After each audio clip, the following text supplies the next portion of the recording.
Berkibarlah bendera negeriku, berkibarlah engkau di dadaku.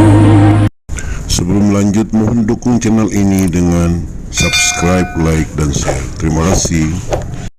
Tanda tanya besar masyarakat di balik polemik vaksin Nusantara terkuak sudah. Dimulai sejak digemboknya izin uji klinis vaksin Nusantara oleh pemerintah, dalam hal ini Badan POM. Terang benderang para pejabat, para jenderal, para anggota dewan, para publik figur dan masyarakat umum mulai menyuntikan vaksin Nusantara besutan Jenderal Dr. Terawan, mantan Menteri Kesehatan. Para anggota DPR dan DPD juga tak tanggung-tanggung, selain telah menerima vaksin Nusantara disuntikan ke dalam tubuh mereka, juga mendukung, bahkan dalam setiap rapat dengar pendapat tak putus-putusnya. Para wakil rakyat ini menekan bahkan menyerang pemerintah dan Badan POM sebagai pemegang kuasa kendali perizinan vaksin Nusantara. Dan baru-baru ini masyarakat semakin terbelalak matanya dengan berita viral yang membuat rakyat semakin yakin siapa-siapa yang berada di belakang Badan POM dengan segala jurus-jurusnya agar vaksin Nusantara karya anak bangsa terhalau jauh-jauh. Setelah beredarnya transkrip percakapan antara Presiden Jokowi, Menteri Pertahanan Prabowo Subianto, Panglima TNI Marsikal Hadi Cahyanto, Kapolri Jenderal Polisi Listio Sigit Prabowo, Gubernur Kaltim dan Wali Kota Samarinda di Kalimantan Timur Selasa tanggal 24 Agustus tahun 2021. Dalam percakapan tersebut, Menhan Prabowo Subianto dan Panglima TNI Hadi Cahyanto telah menerima vaksin booster yang bernama vaksin Nusantara. Ketika Jokowi ditanya oleh Prabowo apakah telah mendapat vaksin booster juga, Presiden menjawab akan menunggu vaksin Pfizer buatan luar negeri. Percakapan live streaming Presiden dan para pejabat negara ini sempat dimuat di kanal resmi Sekretariat Presiden, kemudian dihapus dan dimuat kembali, tapi percakapan vaksin booster sudah dihilangkan. Mengapa Presiden Jokowi lebih memilih akan menunggu vaksin booster merek Pfizer buatan luar negeri daripada vaksin Nusantara buatan anak negeri, seperti yang telah diterima oleh para jenderal, para pejabat, para anggota DPR, para publik figur dan para pengusaha Indonesia? Tidak sampai di situ, masyarakat juga dibuat tercengang-cengang mengapa juga Badan POM begitu gagah berani maju tak gentar dan tanpa rasa berdosa diduga berupaya sekuat tenaga menjegal berkembangnya vaksin Nusantara. Apakah oknum pemerintah sementara membela yang bayar atau sementara membela keselamatan masyarakat? Mengapa pemerintah terindikasi lebih doyan melakukan impor vaksin dengan pura-pura mengembangkan vaksin produksi bangsa sendiri? Dari jumlah 275 juta populasi Nusantara, apakah tidak ada seorang pun ilmuwan NKRI yang mampu membuat vaksin COVID-19? Apakah mental keilmuan bangsa telah tergerus kejujuran luhurnya? Atau mungkin ada tangan-tangan maya yang bermain di balik ini semua?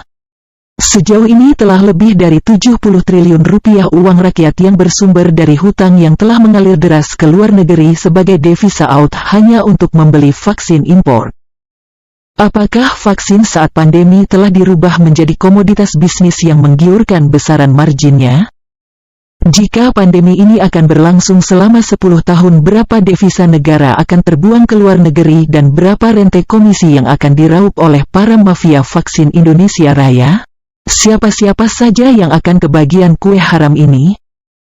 Apakah aktivitas yang diduga kuat koruptif ini berani dieksekusi oleh para penegak hukum negeri plus 62? Dan menghukum mati siapapun dia bagi para perompak uang rakyat saat bencana pandemi? Apakah betul kebenaran akan menemukan jalannya sendiri? Mari kita simak percakapan yang sangat terkesan sengaja ditutup-tutupi, tidak transparan dan terlalu import-minded yang menjadi pemicu distrust rakyat kepada pemerintah yang dipilihnya. Sebelum lanjut, jangan lupa subscribe, like, dan share. Terima kasih. Sebuah video memperdengarkan obrolan Presiden Joko Widodo dengan beberapa pejabat tentang vaksin dosis ketiga viral dan mendadak menjadi sorotan publik. Pengakuan ini terungkap saat sejumlah pejabat mengobrol dengan Presiden Joko Widodo saat melakukan kunjungan ke Kalimantan Timur pada Selasa 24 Agustus 2021 lalu. Video itu sebelumnya sempat diunggah di kanal YouTube Sekretariat Presiden, namun kini telah dihapus. Dalam obrolan tersebut terdengar bahwa sejumlah pejabat telah menerima suntikan vaksin dosis ketiga atau booster vaksin. Momen tersebut terekam saat Presiden Joko Widodo atau Jokowi bersama Menhan Prabowo, Panglima TNI, Kapolri, Gubernur Kalimantan Timur, dan Wali Kota Samarinda meninjau pelaksanaan vaksinasi COVID-19 di SMPN 22 Kota Samarinda. Mereka terlihat berbincang-bincang dan percakapan terdengar dalam video. Para pejabat tersebut membahas soal vaksin Nusantara yang digagas mantan Menteri Kesehatan Terawan Agus Putranto hingga vaksin booster. Dikutip dari tribunnews.com, Wali Kota Andi Harun kemudian mengatakan bahwa dirinya berencana mencoba vaksin booster yang berupa vaksin Nusantara. Sebelumnya, vaksin booster telah diterima Andi Harun sebanyak 2 kali. Jokowi kemudian bertanya kepada Panglima TNI Marsikal Hadi Cahyanto apakah sudah mendapatkan vaksin Nusantara. Panglima TNI Marsikal Hadi Cahyanto mengaku sudah mendapatkan vaksin suntik ketiga. Hanya saja merek yang dipakai para pejabat itu berbeda-beda. Panglima TNI dan Menhan Prabowo mengaku mendapat booster vaksin Nusantara yang dikembangkan Dr. Terawan. Gubernur Isran Nur kemudian juga mengaku sudah mendapatkan suntik booster menggunakan vaksin Moderna. Prabowo lantas bertanya kepada Jokowi apakah sudah mendapatkan suntik booster atau belum. Menjawab hal itu, Jokowi mengaku dirinya belum mendapatkan vaksin suntikan ketiga.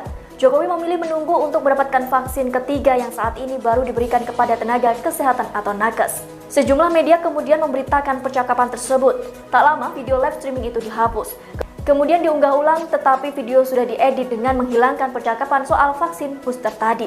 Sementara itu, juru bicara vaksinasi dari Kementerian Kesehatan, Siti Nadia Tarmizi, memastikan pemberian booster atau suntikan dosis ketiga vaksin virus COVID-19 saat ini hanya dilakukan untuk sasaran tenaga kesehatan atau nakes di Indonesia saja.